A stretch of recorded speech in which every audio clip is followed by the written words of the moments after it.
Bless you, Paul.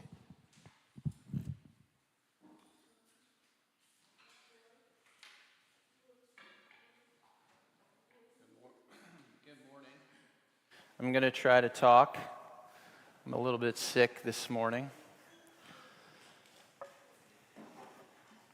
as is my family.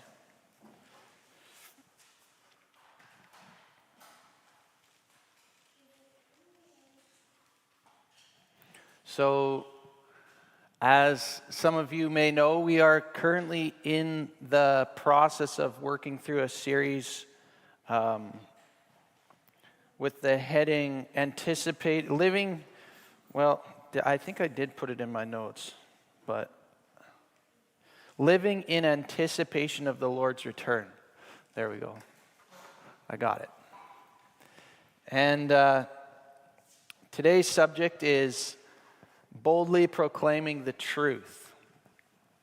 And as I was studying this, I found that there was a lot of different directions I could go with it. So hopefully there's some continuity in my message this morning. But before I jump in, I would like to just take some time to pray. So Lord, I thank you for your word. I thank you that it is alive, that it's at work, it's active.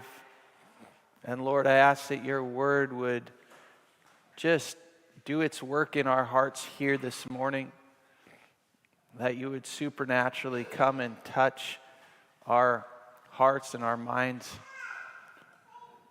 Lord, we love the thought of your soon return, and we want to live with an anticipation of that, being watchful, looking for the signs. And Lord, this morning as we study your word, I ask that you would awaken our hearts and excite us for the day of your return.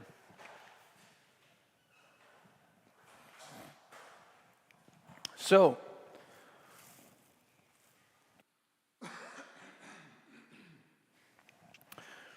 when you think of this phrase, boldly proclaim the truth, I wasn't actually anticipating participation from you guys this early on, but here we go. What comes to mind? If I say to you, boldly proclaim the truth, what do you think of? Fearless. Okay. Sorry, what was that? A lion. Nice. Kind of the same line. Anything else? Sharing the gospel. I was hoping somebody would say that. Good.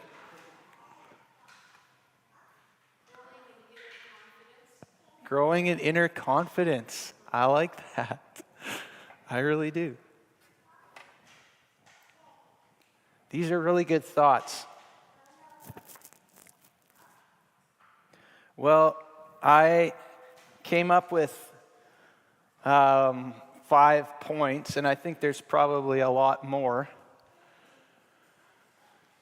But I don't even know what order I'll go through these, but here we go. These 5 points. When we speak the truth boldly, 5 different things can happen, plus a bunch more, I'm sure. But the first one on my list is that the gospel is revealed. When we boldly proclaim the truth, the gospel is revealed. This is what Paul requested prayer for when he was writing the letter to the Ephesians. He requested prayer right in at the end of Ephesians. He said this, and also pray for me that words may be given to me to in opening my mouth boldly to proclaim the mystery of the gospel, for which I am an ambassador in chains, that I may declare it boldly as I ought to speak. So when we speak with boldness, the gospel is revealed, the way that Paul spoke. People hear the truth, and when people hear the truth, there's an opportunity for lives to be transformed, for hearts to change. But as we have seen recently, there is an opposition to the truth. When there's a bold declaration of truth, there's also a resistance to that truth. And we see this here with Paul. He's an ambassador in chains. He's been put in prison because of the truth that he has boldly proclaimed. So we can anticipate conflict when we boldly proclaim the truth. When we boldly proclaim the gospel or take a stand for truth, we can anticipate conflict. Now, I would suggest to you that this conflict, and it's not necessarily physical in nature. It manifests itself physically. Whether that's the Apostle Paul getting thrown in jail, or maybe people getting mocked or criticized for the gospel, or for taking a stand for the truth, which is on the increase in our culture, I would say. People don't want to hear the truth in our culture. I would say less and less.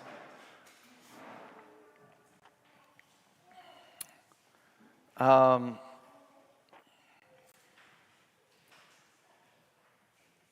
guess it's difficult for me to speak on boldly proclaiming the truth without thinking of Charlie Kirk, a man who recently died because he boldly declared the truth. And it's, to me, a clear indicator of the times and the seasons that we live in. When people are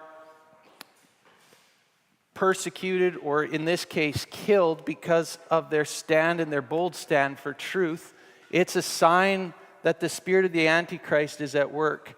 And this conflict is actually spiritual in nature. Yeah, we saw a manifestation of it in Charlie's death, but really this conflict happens in the spirit. That's where it originates. And the enemy is not at all happy when we boldly declare the truth.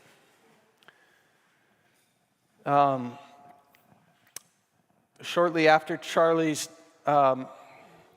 assassination, I was listening to the book of Revelation in chapter 11, and I couldn't help but recognize some similarities between the story of the two witnesses in Revelation chapter 11 and what happened with Charlie. I'll read a little bit here just so that you can understand. Now, I was listening to this when all the news was really fresh, so it was right on my mind. But in Revelation 11, verse 3, it says, "And I will grant authority to my two witnesses, and they will prophesy." They'll boldly proclaim the truth, is what you could put in here. "For 1,260 days, clothed in sackcloth. These are the two olive trees and the two lampstands that stand before the Lord of the earth. And if anyone would harm them," now this is the difference, okay? The two witnesses, they're unique. In this time, it's quite a bit different, but when these two witnesses come and they boldly proclaim the truth, when they declare and prophesy, there is actual justice that is manifest in the earth because of their ministry. It says, "And if anyone would harm them, Fire pours out from their mouth and consumes their foes. If anyone would harm them, this is how he is doomed to be killed. They have power to shut the sky, that no rain may fall during the days of their prophesying, and they have power over the waters to turn them into blood and to strike the earth with every kind of plague as often as they desire. Now here, verse 7, and when they had finished their testimony, the beast that rises from the bottomless pit will make war on them and conquer them and kill them. And their dead bodies will lie in the street of the great city that symbolically is called Sodom and Egypt, where their Lord was crucified. And then verse 9, this is the part that caught my attention. For 3.5 days, some of the peoples of the tribes and languages and nations will gaze on their dead bodies and refuse to let them be placed in a tomb. And those who dwell on the earth will rejoice over them and make merry and exchange presents, because these two prophets had been a torment to those who dwell on the earth. Rachel has connections and friends in America, and when the news of Charlie's death broke, she found out that one of her friend's kids was in a university class in Texas, and the class erupted with cheering. That's what we see happening here. There's rejoicing in the earth because of these two witnesses. It's a manifestation of a spiritual battle. The enemy does not like the declaration of truth. And we see that spirit at work in our world today. There is a rejoicing when the truth that is being declared is supposedly shut down. They were killed. That's the spirit of the Antichrist. And I think it's important for us to recognize the spiritual dynamic that is happening in our world. So yes, there is this element where we need to boldly proclaim the truth to those around us.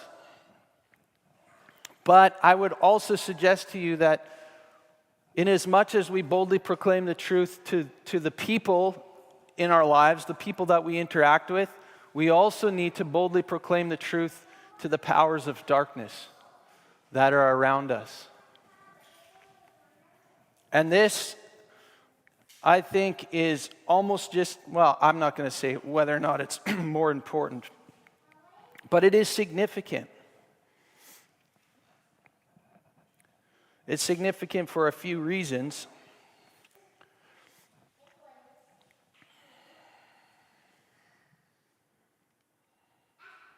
It's a test. There's a spiritual component. When we speak the truth, the powers of darkness will be pushed back. Now, there's probably different passages that we could look at, but one of the ones that comes to mind is Psalm 22. It's a psalm of David, and it starts off, my God, why have you forsaken me? Why are you so far from saving me? From the words of my groaning, oh my God, I cry by day, but you do not answer, and by night, but I find no rest. And then verse 3, it says this, yet you are holy and enthroned on the praises of Israel.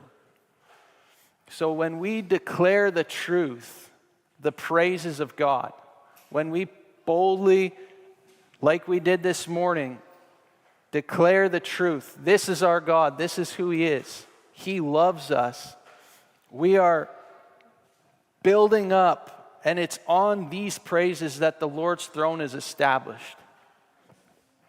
It's when we boldly declare the truth. This is who God is. This is His character. This is how it's manifest in my life. This is how I will respond in these situations. 1 Peter 3, it says this, verse 13, 1 Peter 3:13. Now who is there to harm you if you are zealous for what is good? But even if you should suffer for righteousness' sake, you will be blessed. Have no fear of them, nor be troubled, but in your hearts honor Christ the Lord as holy. And then it says this, always being prepared to make a defense to anyone who asks. Boldly proclaim the truth. Why do you respond the way you do, even in the midst of this difficult situation? Always be prepared. And what I found interesting about this is, well, what question is being asked? Always, it says, always being prepared to make a defense to anyone who asks. And then it says this, for a reason for the hope that is in you. People will recognize us as believers live with hope, and it will cause them to ask questions. How can you live with hope in such difficult times? And we need to boldly be ready, according to 1 Peter, to make a defense. We need to be ready to respond when people ask about what the hope that we carry. We carry a hope. And Peter doesn't stop there. He says, you need to respond in a specific way. You need to be ready to give an answer for the hope that you have, but you need to yet do it with gentleness, respect, having a good conscience, so that when you are slandered, those who revile you, your good behavior in Christ may be put to shame. He's saying, yeah, you need to give an answer to the hope that you have. You need to boldly proclaim the truth, but you need to do it with gentleness. Well, why? Gentleness and respect. Because that demonstrates the character of God. This is who God is. When we boldly proclaim the truth, we need to do it in the way that God would, in the way that Christ would respond, because that's who we represent. You can say the truth, but do it with a terrible attitude or heart or with harshness, and that doesn't help. So Peter here is saying, do so with gentleness, with respect. And when we respond this way, the powers of darkness are pushed back. They have no grounds to stand on. So there is this dynamic where we need to proclaim the truth to those around us, and by doing so, we stir up the Antichrist spirit, which will push back, and we can expect to be persecuted when we take a stand for righteousness. There will be rejoicing over the righteous being mistreated. It's par for the course. That's what we can expect. And if we look at Matthew 24, it's clear that these things will not get easier as we approach the end. There will be greater and greater amounts of turmoil on the church. And Matthew 24 says, and they will deliver you up to tribulation and put you to death, and you will be hated by all nations for my name's sake. There's a tremendous spiritual battle raging, and we need to live in light of that. So we need to boldly proclaim the truth to those around us. We need to boldly proclaim the truth as an act of spiritual warfare to the powers of darkness. And we need to boldly proclaim the truth. Let's see.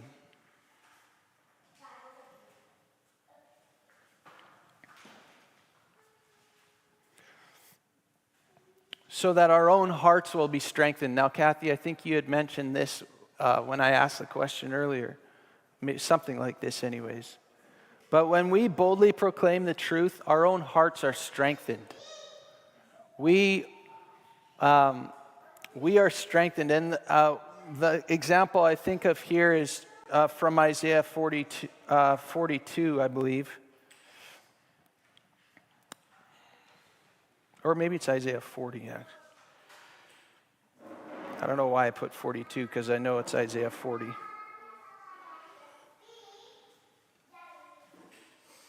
Yeah, here we go. It's a verse that if you grew up in the Blumenort Church, you know.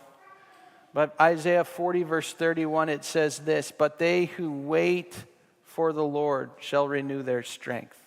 Well, what does it mean to wait on the Lord? I think a component of what it means to wait on the Lord is to remind Him of His promises. God, this is who you say that you are. This is who you say that you are. In fact, we see Psalm 22, that's what David is doing. He's raw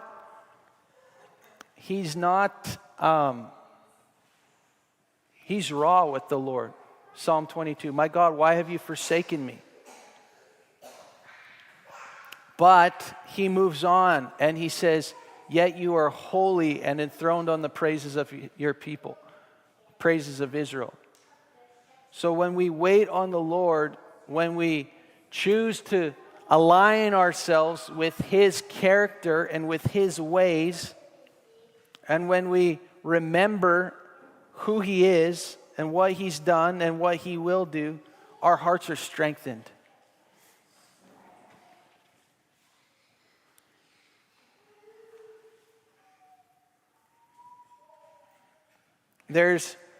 I've been talking a lot about the spiritual warfare component here. But I want us to remember, and this is from,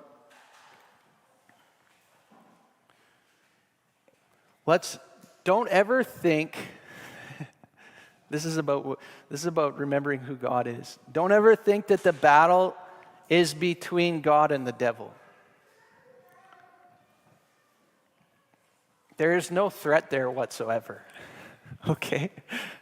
There's no threat there whatsoever. Satan isn't the opposite of God. Satan is the opposite of Michael. They're both created beings.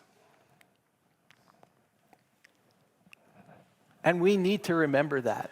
As believers, the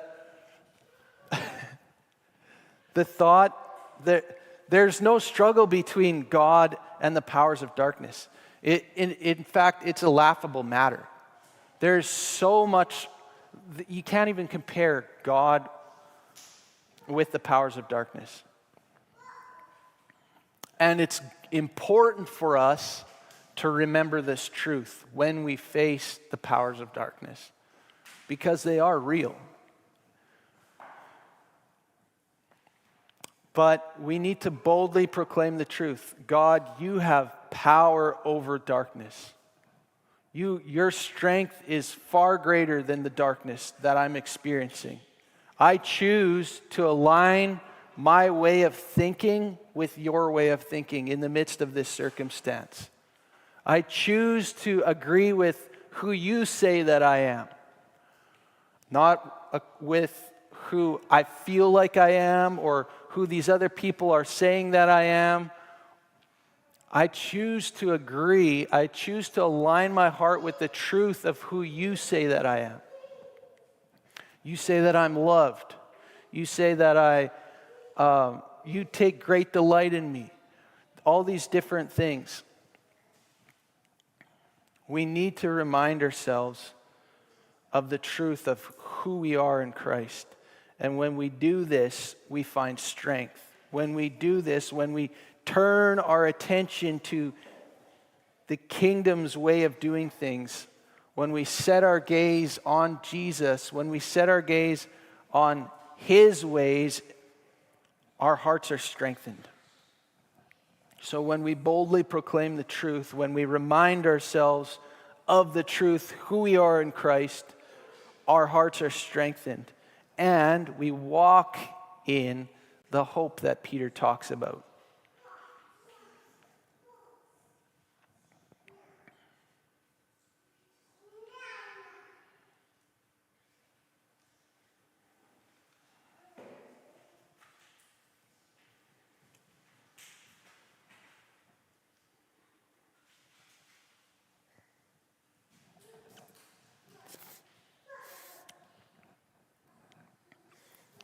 I'm not sure how I'm going to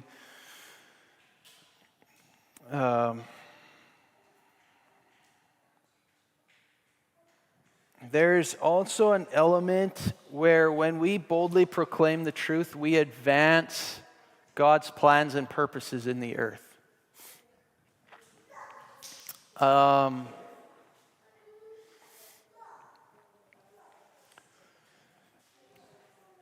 In Matthew 24, I don't know if I put this particular portion in my notes.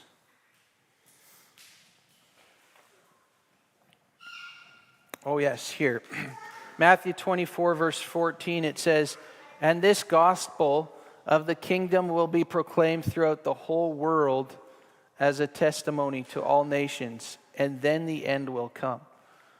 So there is an element where our bold proclamation of the truth to the nations is actually a component, a part of God's plan for the end. He says here that once the testimony is proclaimed in the whole earth, then the end will come. So when we boldly proclaim the truth, when we declare the gospel, when we bring the gospel to the nations, we're actually advancing the plans and the purposes of God in the earth. And we can contribute, Peter calls it speed the day through your prayers. But I think there's other ways we can speed the day of the Lord's return. Not just through our prayers, but through different actions that we take to, and maybe I'm going out on a bit of a limb here, but the way I see it, the gospel will be proclaimed through the whole earth before the end comes. And we can speed the day of his return by boldly proclaiming the truth to the nations. And in addition to this, we know that according to Isaiah 62, as we prayed about this on Tuesday, but it says this in Isaiah 62, "For Zion's sake I will not keep silent, and for Jerusalem's sake I will not be quiet until her righteousness goes forth as brightness and her salvation as a burning torch." There's a bold proclamation of the truth. And I think, in as much as it is, it's a bold proclamation of the truth in the Spirit. And it's a prayer to the Lord. I will not keep silent until her righteousness goes forth and her salvation as a burning torch. So it's a crying out to the Lord. Lord, you said that you would save Israel. I'm asking that you would do it. And this proclamation comes also with, it's about the salvation of Israel. Isaiah 62 goes on your walls, O Jerusalem, I've set watchmen all day and all night. They shall never be silent. You who put the Lord in remembrance, take no rest, and give him no rest until he establishes Jerusalem and makes it a praise in the earth. There is a component where we need to, with boldness and with clarity, cry out for salvation in Israel. It's a part of God's plans and purposes.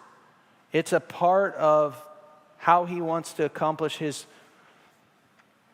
how he wants to establish his kingdom in the earth.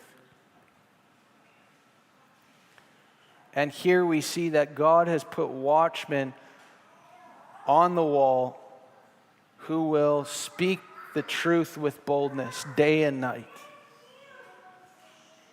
God, you said that you would make Israel praise in the earth. Do it. It's a holding God to his word.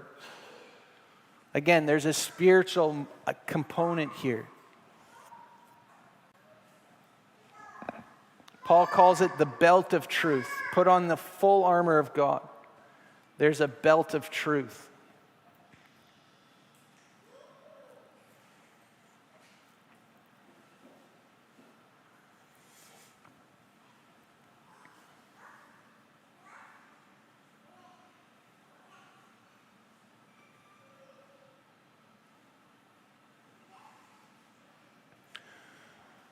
So when we boldly proclaim the truth,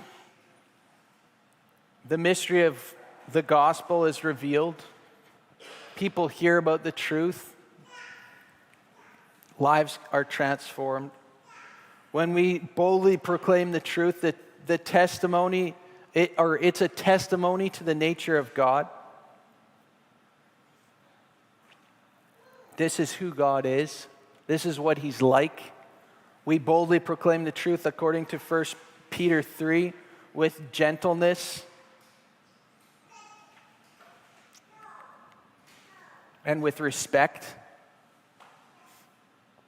It's a testimony to the character of God, the nature of God. When we boldly proclaim the truth, the powers of darkness will be pushed back. God establishes his throne on the praises of his people. When we boldly proclaim the truth, God's throne is established. The powers of darkness are pushed back. And when we boldly proclaim the truth, our own hearts are strengthened. When we wait on the Lord, he strengthens. We find strength in that. When we boldly declare the truth, our own hearts are strengthened. In the midst of challenging circumstances, we can declare the truth, and it resets our perspective. It resets our hearts and locks us back onto the God who has power over all the powers of darkness. There is no competition there.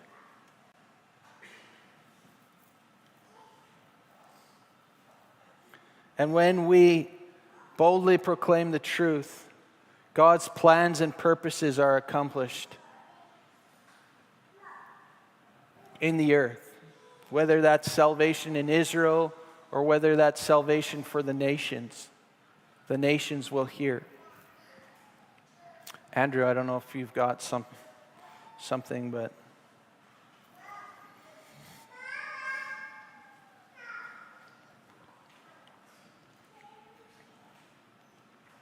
so let's be a people that boldly proclaim the truth.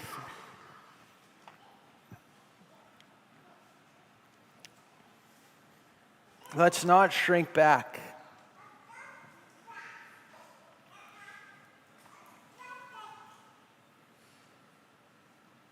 We can expect resistance, both in the spirit and even physically in this world.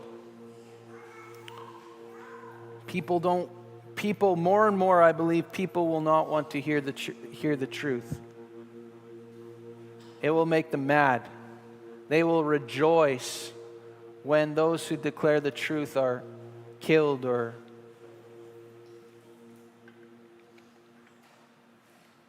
experience setbacks.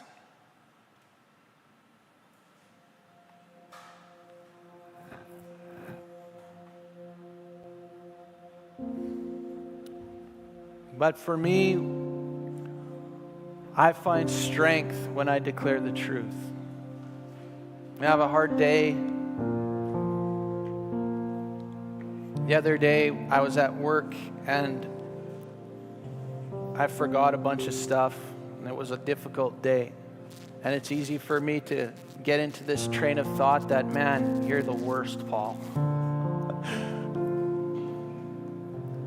But it's in times like that when we need to boldly declare the truth and say, no.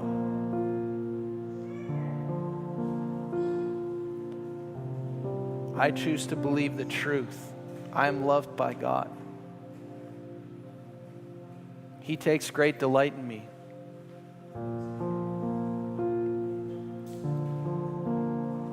And for that reason, I have hope.